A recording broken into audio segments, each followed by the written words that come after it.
Hello, welcome to the Health In Show, an affiliate program of Homeopathy World Community.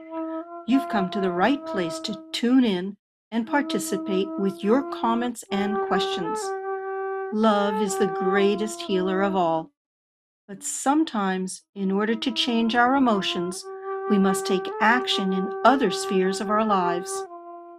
We speak with experts in alternative and complementary health fields and hope you will benefit in some small or great way. Remember, you are wherever your thoughts are. Make sure your thoughts are where you want to be.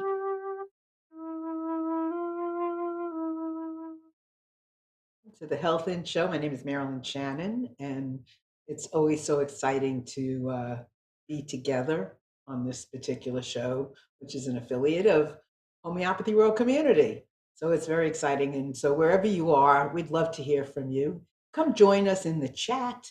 Put your name, nickname, whatever you like under the video and join us there. Tell us where you are. Where are you watching the show from? We'd love to know what areas we are attracting, where the interest lies. And we'd love to also hear your comments, your questions. What's your experience? Have you had any with the topics that we talk about? Or in your life, are you a homeopath? Are you a naturopath? Are you a consumer of these products and services? We'd love to know what your experience is. That's how we come together, and we invite you to be part of the show. So join us there. And you can also call in to 919-518-9773. And that will take you right into our studio where you can also ask questions as well.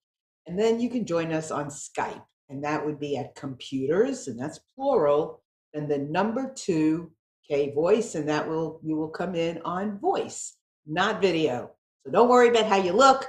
Just come in and tell us about what's on your mind and your heart, and we'd love to hear you engage with us.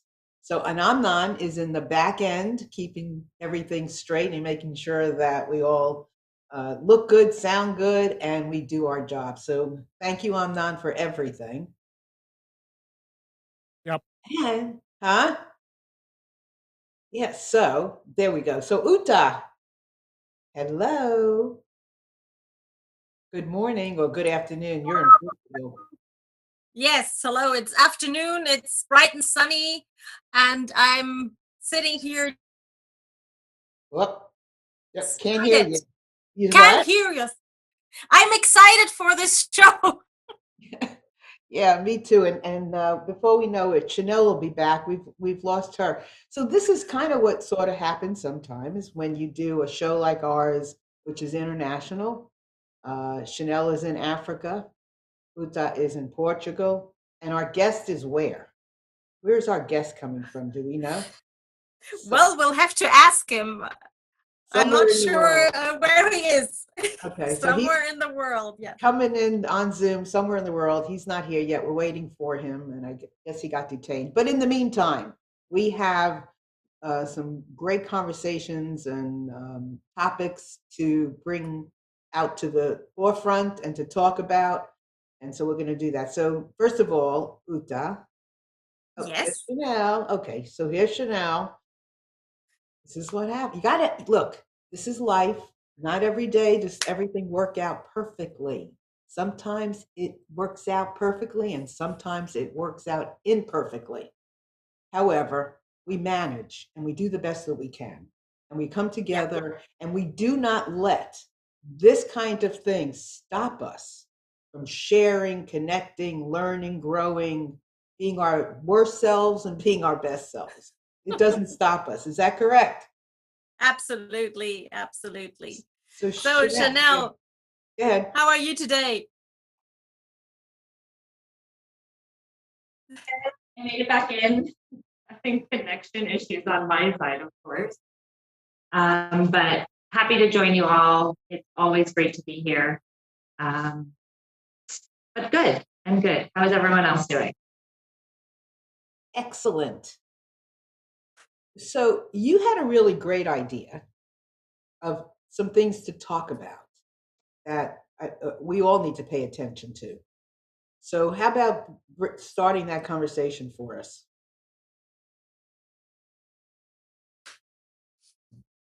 Chanel, you hear me? So, I guess I can. Can you hear me? Yeah. Okay. Well, I'm sure we were supposed to have Professor Wallach on, and hopefully he joins us. But we were going to talk a bit about his idea. He talks quite a bit in his field of study, other than into alternative medicine and medical practice, is about consciousness um, and science and healing. And I think it's a really interesting concept, this idea that we need to integrate consciousness into our healing practice. So I wanted to talk a bit about that and your thoughts on that, your ideas on that. Well, anything you do consciously is better. I also think whether it's a medical issue, an emotional concern, a physical, something social justice, anything that we do consciously catapults us bigger, better, more. It's quicker than when you're not conscious. Healing is quicker when you're conscious than when you're unconscious. Just like any action we do, right? If we know where we're going, or we know where we've come from, we know where we are, we know where we may want to go, we can go, we can get there. But if we don't know where we are, where we've come from, or how are you going to get anywhere? Uta's eyes are going up into space. What do you think, Uta? Differ. Say that again. I beg to differ. Okay. Go ahead. From a medical perspective, the fact that patients are sometimes put into a state of unconsciousness to heal. We are bringing healing by the fact that they are not very conscious. Now, how does that fill into what? Because I think it can only take you to a point. I can't hear her. Can you? Are you speaking? So that's a really good point. But that can only take you to a certain point. And then consciousness can step in. What do you think about that? Is that Chanel? We've got glitches Oh today. my goodness Yeah, gracious. So wait a minute, what is that about? Why are we having so many glitches? And is there something that you can, I mean, what does it mean today that we're in glitch city here? We're not supposed to talk today. Mercury retrograde again? Say that again? We might be in Mercury retrograde still. I think we're still in Mercury retrograde. I think we're always I think we're always there. At least I feel like I'm always there. I mean, this is okay. So I don't want to talk over you, but if you can talk whenever you want to.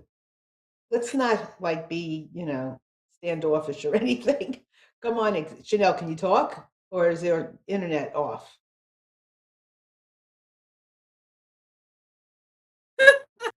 I think it's off. Okay.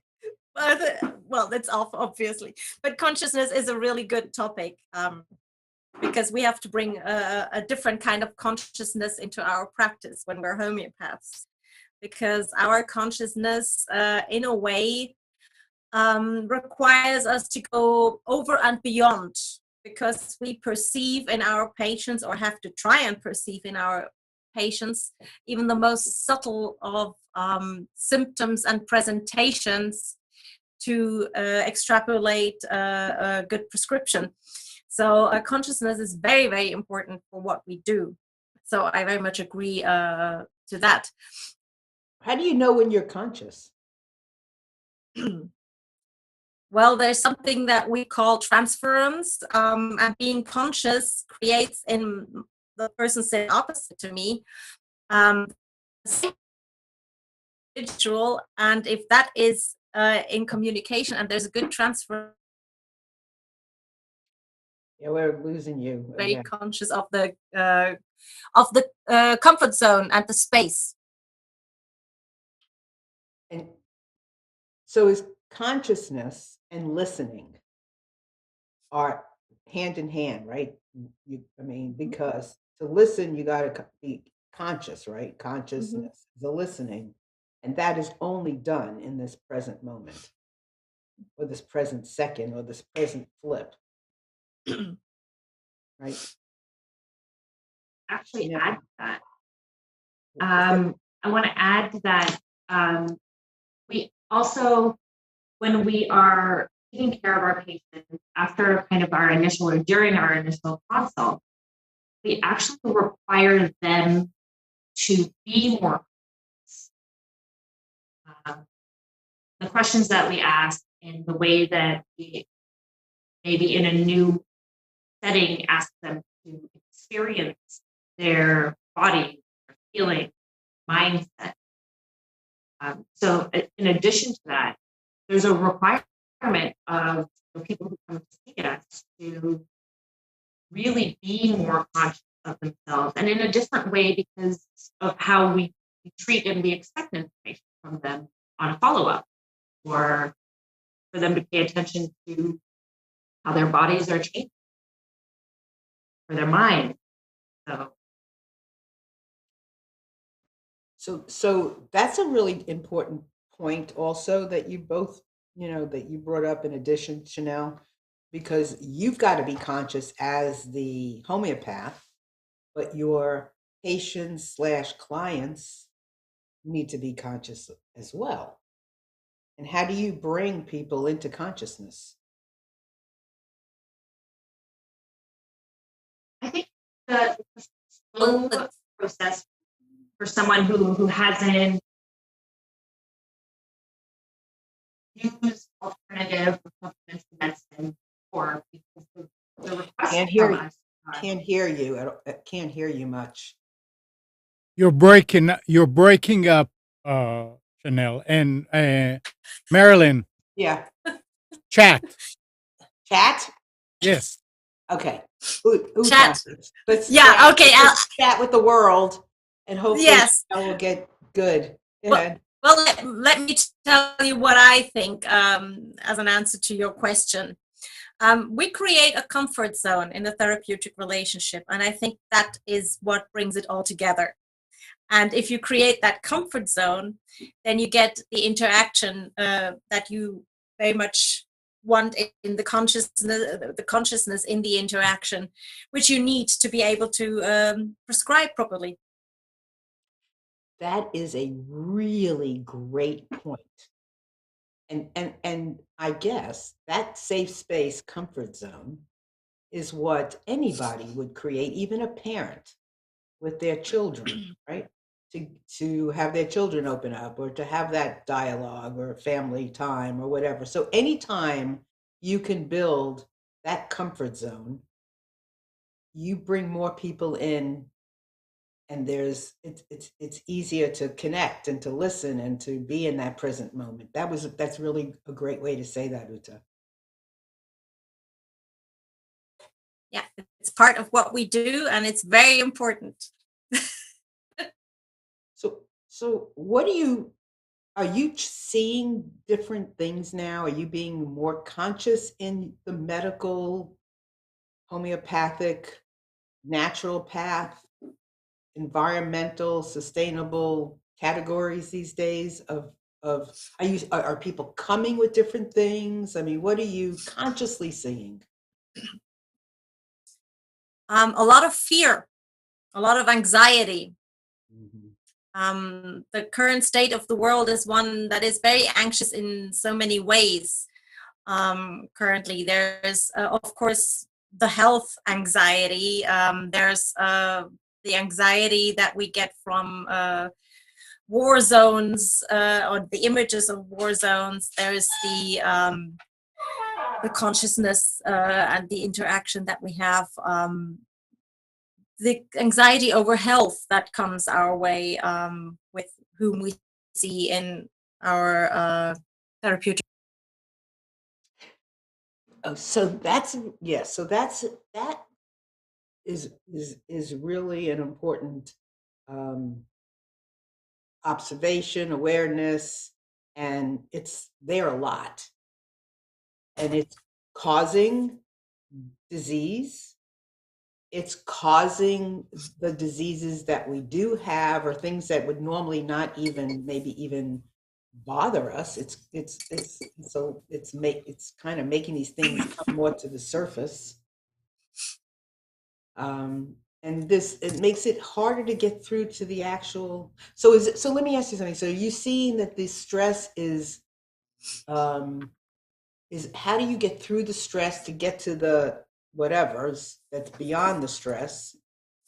Or, I mean, and I know that the stress is causing diseases and, emotional whatevers. So what's the process? I mean, do you have to get through the stress first? Or do you assume everybody is stressed? Well, I hope not everybody is stressed, but the current state of the world is creating a lot of stress. And I'd like to say that it's mostly acute stress. We've been in very precarious situations for 2.5 to 3 years, where we had to deal with a global pandemic, and it was a new situation for everybody. And the consequences of that are a lot of fear related to side effects of vaccines, for example, related to what has happened during these 2.5, 3 years, where we were deprived of social interaction, where we were deprived of our normal routine, and we were in a completely different state of being because we were just not able to do what we customarily do. And so the whole situation has left for people throughout all ages, starting from children up to the aged, it has left consequences. That is, the elderly have been deprived of contact. The elderly have been deprived of their interactions. They've lost a lot because time, in the older you get, time is limited, or at least it's the perceived limited of time, and you couldn't spend that with your loved ones. Then for children, it was the deprivation of playing with friends, of being in school or in kindergarten. This has left a mark somewhere. It has created different types of conflicts, with families being in a small space in their apartment or their house, restricted, stuck together 24 hours every day. And that has created a new form of conflict. So we're dealing with I'd like to say, an acute form of stress. It's not acute in that it just suddenly happened now, and it's something you have from a short shock, because this happened through 3 years. And we can't bracket that out because it has happened across the world. So it is a manifest acute stress. So if I see patients with this type of acute stress, that I'd like to call it, then we have our guest is here. Hello. Oh, wonderful. Hello, Dr. Wallach. Hello. Hello, can you hear us? Yes, I can. All is fine. It's great to see you. Where are you coming to us from today? I'm in Berlin. Oh, wonderful. Hello, I'm in Portugal, and Marilyn Shannon is in Raleigh, North Carolina. Yes. Right. Chanel may be here. She's been to Raleigh once, but that's a long time ago. Well, we're so happy to have you. So what are we doing today? Can you fill me in? I just have that date in my calendar and I don't know anything. Well, we can talk about anything. We wanted to talk about homeopathy. Okay. Maybe let's see how it flows. Let's see how it goes. I'm sure we'll get into exciting topics to talk about. Okay. And what are you going to do with the material? Are you recording it and putting it on the internet or what? We are live in our Health In show. That Okay. is streamed across the globe via the Nissan Communications Network, and it will go onto the social media sites and the website at All right. HWC. And what's the Nissan communication website? Can you let me know that? Yes, I think that's just simply nissancommunications.com. That's We are live yeah. there. I mean, you Okay. don't you if you watch it on the Nissan Communications Network, you are going to get confused because there's a big delay. So you're better off watching it right where you are, and that will make it a better. But if you want to go there, it's just nissancommunications.com No, I slash. don't want to go there. I just wanted to know what it is. Yeah. Okay. We can Okay, send you the so- links to the recordings. Okay, yeah. Send me the links to the recordings, and then I can put it on my own website once it's done. Okay. Perfectly. Yeah, and so go ahead. Yeah, go ahead. Would you like to tell us a little bit about yourself so we get our audience to know Yeah, I you can do that. a little bit better? I am by training a psychologist. I have a PhD in clinical psychology, and I have a PhD in history and theory of science. And I became interested in homeopathy and in how healing works when I was a student, because I was studying in Freiburg at the time, that is in the southwest of Germany. And we had a very famous homeopathic doctor there giving lectures to medical students. And some of my friends went there and took me along. And so I went and listened and was very amazed about what I heard there. And so I started actually researching homeopathy for my first master's thesis, which in Germany was a diploma thesis. And from then on, I started with research in homeopathy. I did an experimental remedy proving, meaning healthy people are taking homeopathic remedies and then are writing down their symptoms. I did a clinical trial and another remedy proving and another remedy proving and another remedy proving, and I did single case studies and long-term observational studies, and was looking at the literature at that time very intensively. And I'm still doing that currently, every now and then, and also currently doing meta-analyses and systematic reviews together with a group of researchers. And then I started my own research group in Freiburg, first in the psychology department, later on in the medical hospital with a small group, and we did all kinds of evaluation of complementary medicine. We did a long-term observational study on applied homeopathy in general practice in Germany. And we did research on spiritual healing, on acupuncture, and later on then on mindfulness. We developed the Freiburg Mindfulness Inventory, which is quite frequently used. Yeah, and then I moved forward into the area of consciousness and thought about how consciousness and health influence each other. And currently I'm a freelance scientist. I'm technically speaking a pensioner because I'm 66 now, but I'm still very active in doing some private research projects, what interests me. I've written the Galileo report, which was a commissioned work commissioned by the Scientific and Medical Network, which I have a long-standing relationship with. And that is an argument against the scientific or naturalistic view of the world and man. And that is what is actually the most challenging thing for me at the moment, because I think it is very daunting, and it is also very dangerous, because it's the worldview that is prevalent in most of the minds of the people who have a lot of power in this world, be it politicians, be it cultural writers, be it media people. But it's actually a new religion, but it's not recognized as a religion. So that is something I'm investing quite some time currently by blogging, by writing, by doing a background research. So that's That me. sounds absolutely fascinating. That sounds very fascinating. I'm going to follow up on what you're doing there. I'm going to read your blog posts on that, because that sounds very, very interesting and very current at the time that we are living in. I think that's a very valuable topic. Because, what is happening is that a new religion, this religion of naturalistic worldview, is taking over. But Actually, my name is with one L, just so you know. The banner was wrong. Sorry, But I yes. don't care. But people then look it up and don't find me, you know. So I was saying, it's actually a new religion, and nobody is noticing and noting that, because everybody thinks this is science. There is a good pun by my colleague Charles Taylor, who is a psychologist in England, and he once said, "A Hindu knows he's a Hindu, a Catholic knows he's a Catholic, a Buddhist knows he's a Buddhist, but a materialist doesn't know he's a materialist. He thinks he's a scientist." And that is the point, you see.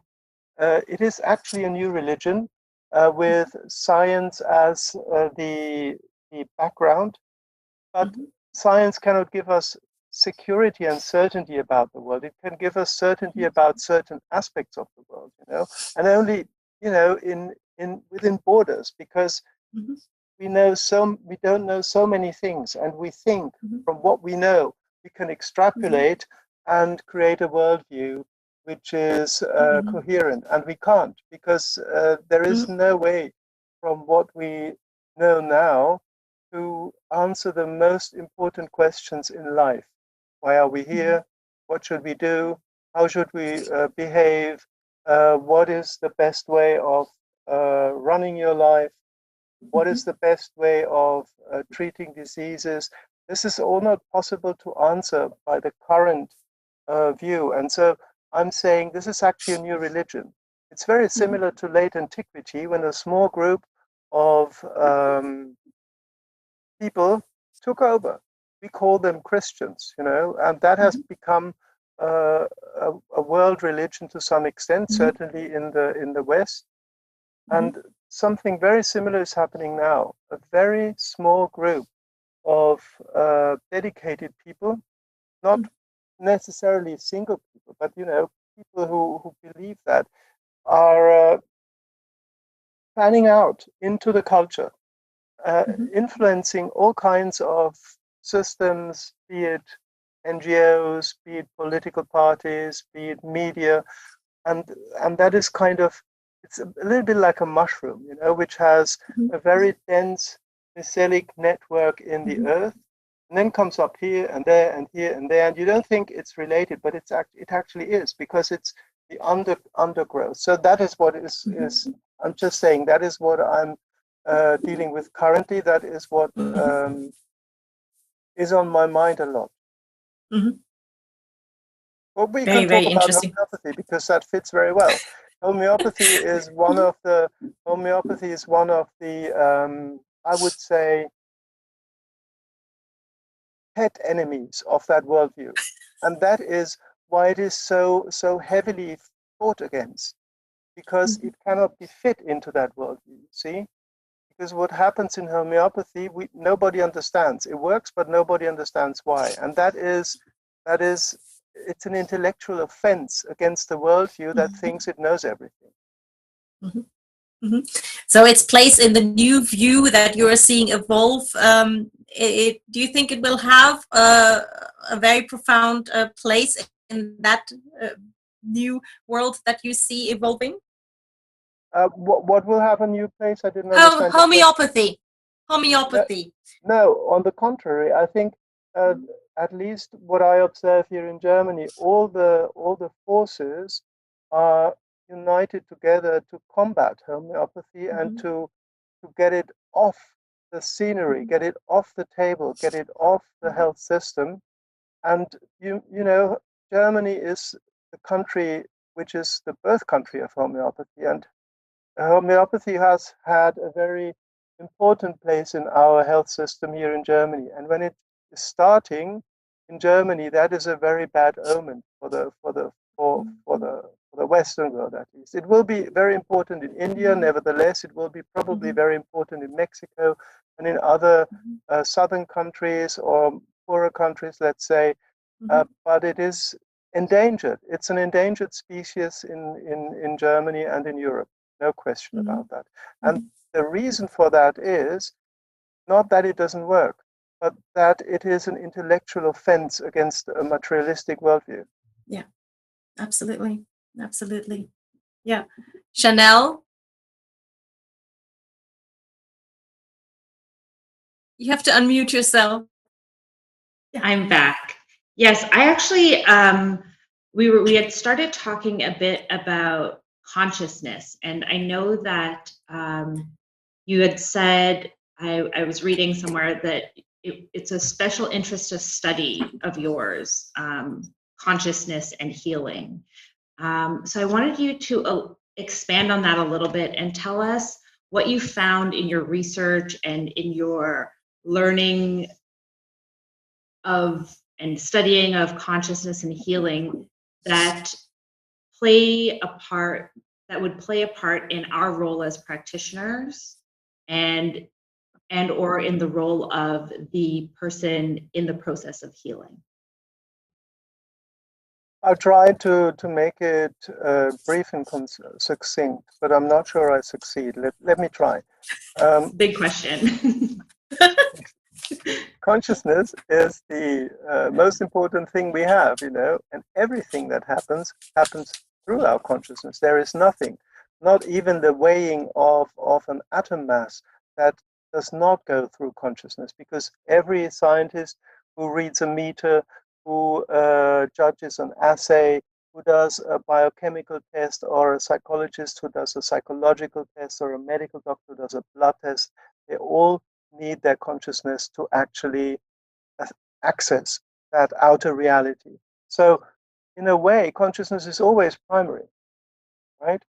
Now, for healing, this is a very interesting issue, because I think both homeopathy and other kinds of, I call it non-local healing that has no known mechanistic cause, no energies, no nothing. They all rely to some extent on consciousness.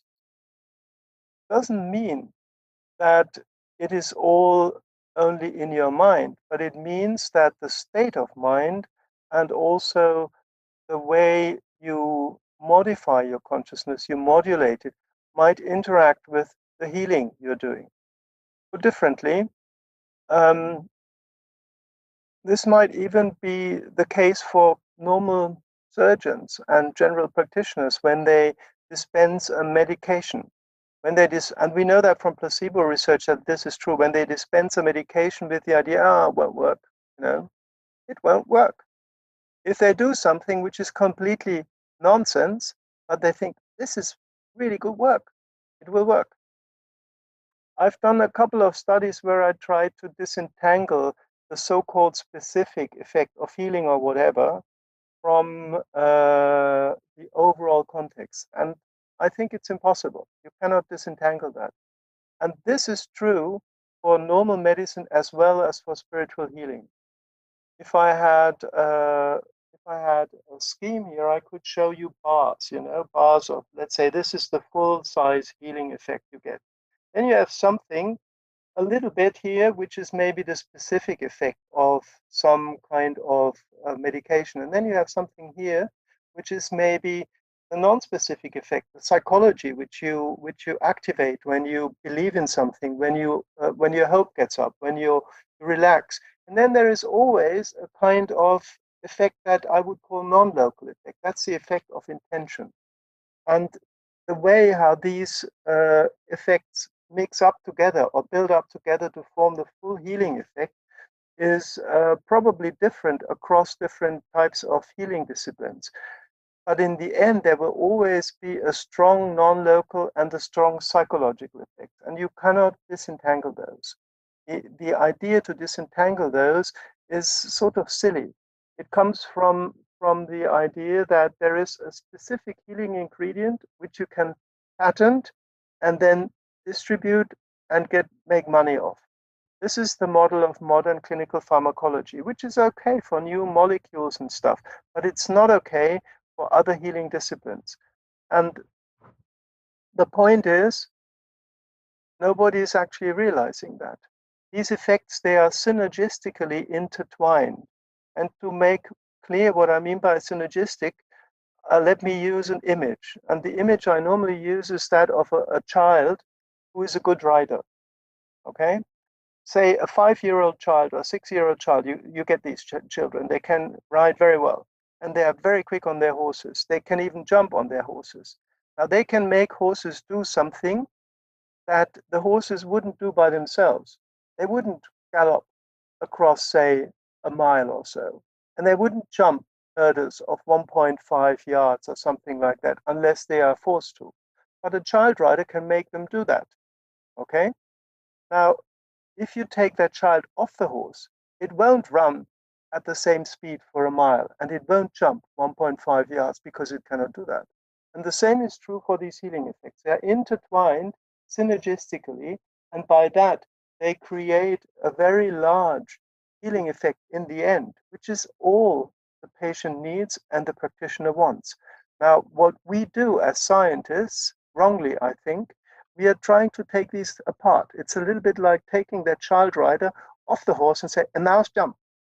It won't jump because it needs the horse for jumping, you see?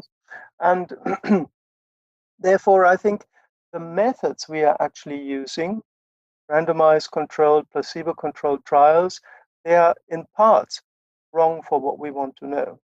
They are useful for some things, but they are not useful for other things. So, what I've learned about consciousness in my career is that it is what binds everything together. And it probably also has a non-local effect, meaning that the intention which you actually bring to the healing encounter is probably the most important thing. Take homeopathy as a good example. You spend, if you're an homeopath, you spend maybe an hour or an hour and a half to learn about your patient. You ask all the questions. You immerse yourself very deeply into that reality of this life or this person's life. And then you look through the materia medica of maybe 200 or 1,000 various remedies to pick out the one that is fitting best to that symptom picture of that person, right? And this matching process is also an insight process. It is not just a technical issue that the computer does, although you can use computers to make that process easier. And there are many homeopaths do that. But in the end, it's always a conscious matching process where you bring your insight about the person in relationship to your insight about natural reality. And then you use something which is actually very paradoxical, a very complex preparation of that natural reality to link it to that patient. The model which I have used is a bit complicated, and I don't think it's very useful if I expand on that. But my gist or the gist of it or my intuition about it is that this process kind of sucks in the symptoms in a non-local way into that abyss of the materia medica. So it's a non-local process for which you need your consciousness. And I'm quite sure if you prepare medications without conscious agents like pharmacists who do that willingly and knowingly and also intentionally, and if you have a robot do the homeopathy, it won't work because you need the consciousness which we have for that. That would be my intuition for that. And I think that links homeopathy with other kinds of practice that just use other ways of immersing themselves into the reality of patients' lives. Can I ask you a question? I'd love to ask you a Sure. question. So what's your experience, or what do you know within your research about this whole body of work being discussed, research around mushrooms? Sorry, I didn't pick up that question. There was something wrong in it. Can you repeat it? Oh, I'm please? sorry. So I'm curious if you have done any research around the notion of mushrooms. The notion of Yeah, well, taking mushrooms, psilocybin, mushrooms. and No. yeah.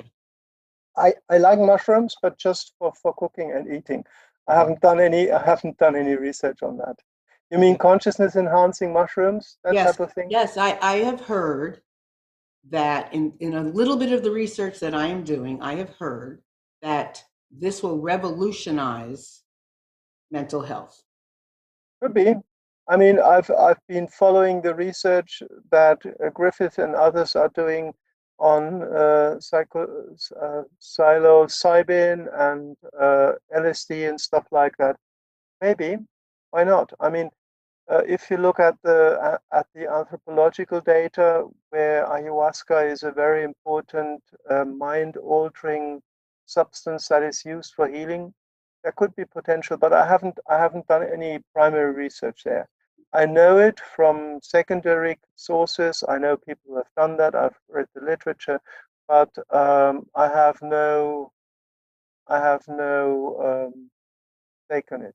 I could imagine that this is the case, but I know not enough about it to be able to say something about Well, I that. appreciate your honesty. I do hear that, and have had some personal experience with knowing that it does help with consciousness.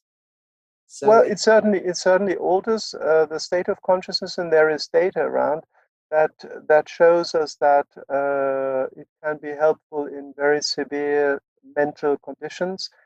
But I don't know enough about myself. I haven't done any research, and I can only report what is in the literature. But everybody absolutely. can read that. But I do really respect and really like the idea of coming to consciousness, of using consciousness as, I mean, you can't, how can you do it without being conscious? That's, I mean, I just, you know For what I sure. mean? I mean, how can you even meet somebody?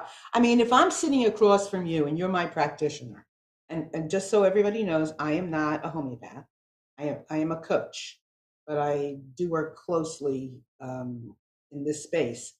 If I can't find, if I'm not coming to consciousness and I'm working with you and we can't meet. I won't Yeah. even understand what you're talking about. Hmm. I won't believe it. I won't trust it. It won't become an aha moment for me. I won't agree. And it's so important. And Uta, before you joined us, was talking about creating a comfort zone, a way of bringing people to this Yeah. space of consciousness. And I think that's so important, because how else are you going to do it? Yeah. That's a good notion, because what you need is that meeting of minds in a way, right? You need to be at home with somebody. And that is not something that you can describe easily via manuals or via prescriptions for behavior or so. This is something that happens between. It's something that is in between people. It's the in between that is important. And that is why I often use the idea of a non-local connectedness as you find it in quantum mechanics. And now let me make a disclaimer here. I'm not talking about quantum physics. I'm talking about the theoretical structure of quantum theory. That is quite different, because quantum physics is one thing, and I'm not a physicist, although I know a little bit about the physics because I've done studies of theory of science. But I'm talking about the theoretical structure that we have there. And the theoretical structure is very interesting, because you have one system that is unseparated, and within that one system you have two subsystems that are joined together by a common boundary, as it were. And that is very similar to a therapeutic process. Okay, in a therapeutic process you have a common boundary, which is a therapeutic system, and you have two subsystems, a therapist and a patient, and they are joined together through that boundary, which you can establish via rituals. Very often it's done via rituals, and every medical treatment is a ritual that establishes a boundary around two subsystems, a therapist or a doctor and a patient. Now, if that happens, in quantum theory, you have very clear definitions about how two such subsystems are related. And if you can find descriptions of those subsystems that are incompatible with the description of the whole, then they are by definition non-locally correlated. Now that's very abstract, but if you think about community and individuality, jointness and separateness, you have two descriptions that are maximally incompatible, yet they are in one system. So by the structure of the theory, I would expect that these two elements are non-locally correlated, okay? So I use that as maybe as an analogy or as an image or as a crutch, let's say, to understand how in two systems that are not locally connected, things can happen for which you do not have a causal explanation. And that is something which you can apply to homeopathy. You can apply it to spiritual healing, to intentional healing. You can apply it to understand what psychoanalysts or psychotherapists call transference experiences, right? They can happen across a distance. They can happen across time. So if I'm a therapist, I can have a dream about a patient who comes tomorrow. And still it might be meaningful because it tells me something about that patient that is going to meet me tomorrow, and the other way around. So what goes in one way, if I'm a therapist and I can pick up information from a patient, goes the other way as well. I can intentionally also do good to a patient by imagining patients to be well, by doing some mental conscious rituals. And that is what we have traditionally called a prayer. So Now, I think there is a very common background to that. And that is, in fact, what I have arrived at after 2-3 decades of researching that type of stuff. now I think it's really interesting because your theory of and your ideas about consciousness are based in, I'm assuming, your study of philosophy and epistemology, which is, for those that don't know, is a very kind of the idea that we have of consciousness being awake and being around, and the idea of intention, how we go about doing something and what's behind it, is a little bit different in kind of epistemology and philosophy. It's the idea that simply thinking about something changes it in its existence and how we think about things. And I think that it's really important as practitioners, as you said, that our intention when we go to work, even if we're having a bad day, when we walk into an office and we are in a healing space, that our intention is of healing and calmness and kindness, because it'll go further, it'll be more effective, and it'll really create a healing space, regardless of the remedy, regardless of the method. And is that correct? Would that be a good kind of summation of? I would support that. Yes, I think that's quite so.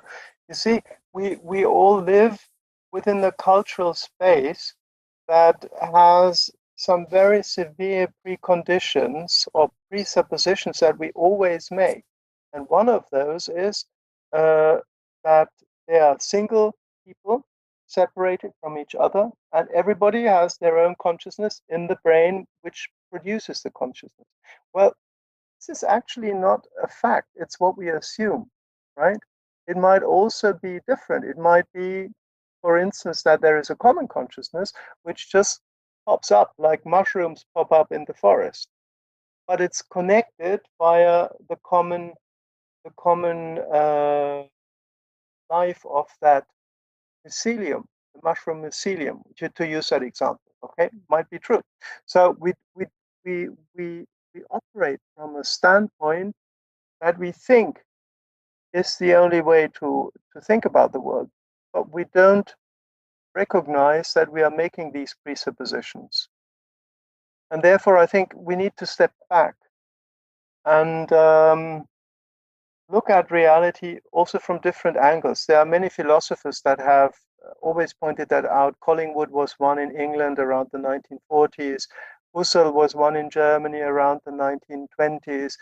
And I could go on and on. We have to be aware of those preconditions. And the problem with naturalism is it is not aware of its own preconditions and assumes a very simple, a very simplistic, and also a very naive way of looking at the world.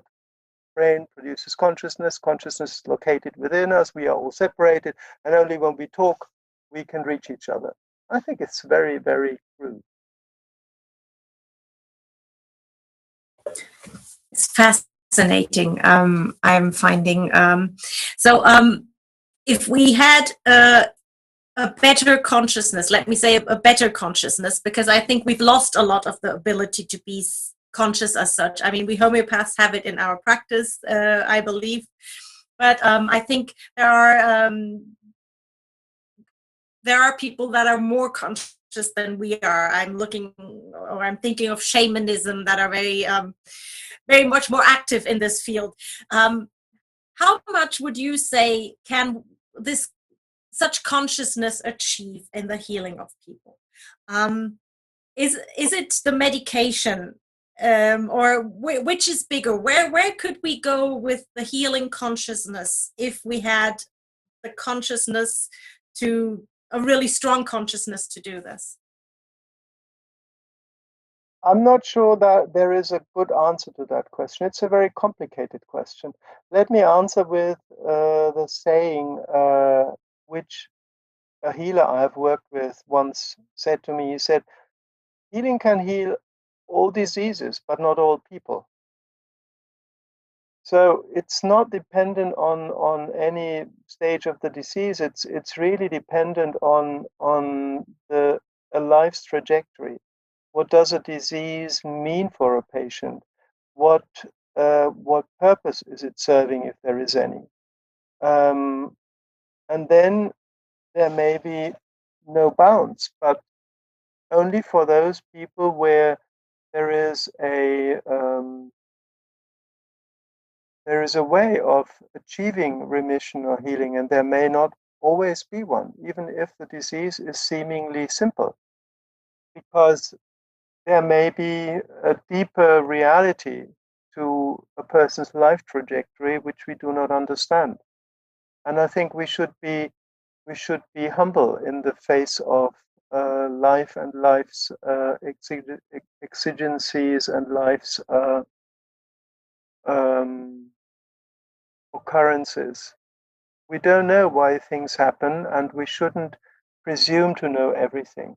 So I think good healing is always the humble attempt to support a person in whatever is this life's meaning and trajectory.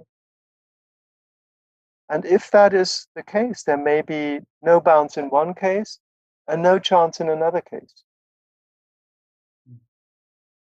Well, this is certainly this is the kind of conversation that I can see us sitting in a room with a big table with, just digging, exploring. And I personally have to go in just a minute, but one of the things that I often say, and I mean, we can't do any of this without listening. We have to listen to know that we are conscious or not conscious. We have to listen to know what's coming up from the consciousness, to know how much more conscious we can get. We have to listen to all of these things, because listening just puts us right into this moment. And yes, the profoundness of listening on all of our multiple levels and receiving the information from the universe, from each other, from what, just as far as I'm concerned, clarifies it all. I think we should be aware of the fact that the only instrument we really have in this world is our consciousness. Everything else is just an additional tool. And therefore, what is paramount is that we embark on a culture of consciousness culturally. as a collective, not just single people, but scientists in the university, people in their lives, and hone that consciousness as a force, really. For instance, by meditation, by contemplation, by whatever people think is useful for them. But disconnecting from that flooding of useless information that everybody is put into, disconnecting from the fragmentation of our fields of consciousness by the incoming social media channels, emails, whatnot. This is actually quite dangerous, I find, not because it's bad, but because it disrupts the potential of our consciousness to create a unified whole field of presence.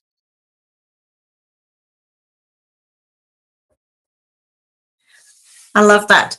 The way you just ended that sentence. Thank you very much. We're coming to the top of the hour.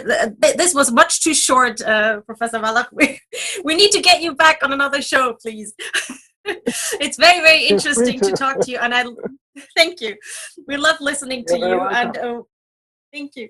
We've explored a fantastic fields in this short conversation that we had today. Thank you so very much for being with us today. We will connect again. I'm sure we will want to have him back, won't we, Chanel? We will definitely want to have you back. This has been, we've only scratched the surface. Absolutely. So thank you very much, everyone, for being here today. We are HWC. You can find us at homeopathyworldcommunity.com. Chanel, we have a couple of events coming up. Would you like to let us in on what's coming?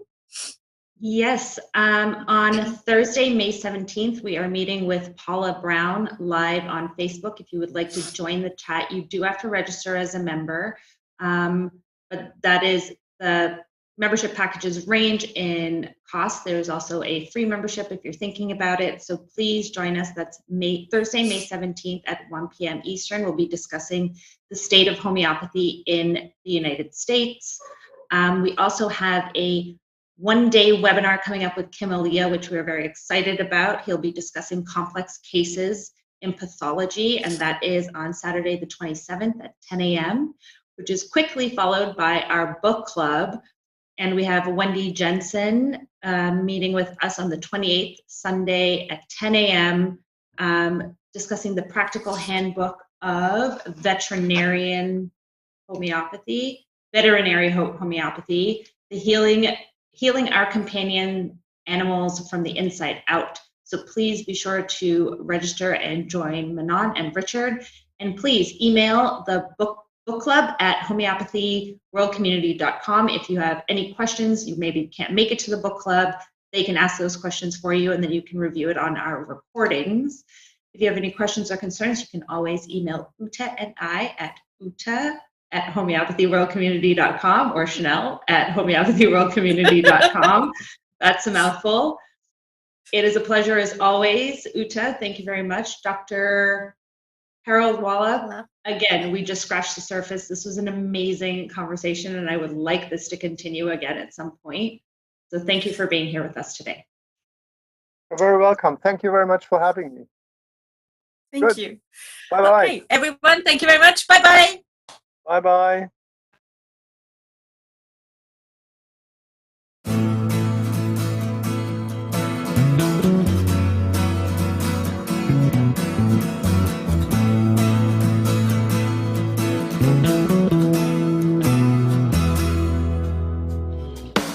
You are tuned to the Nissan Communications Network. If you tuned in too late, you can always watch each program in its entirety or download an MP3 audio file of it in the archives section at nissancommunications.com. Don't forget to subscribe to our YouTube channel, follow us on Twitter, and like us on Facebook. Sponsored by StreamingGear.com, Carolina Apparel, and DeltaForce.net.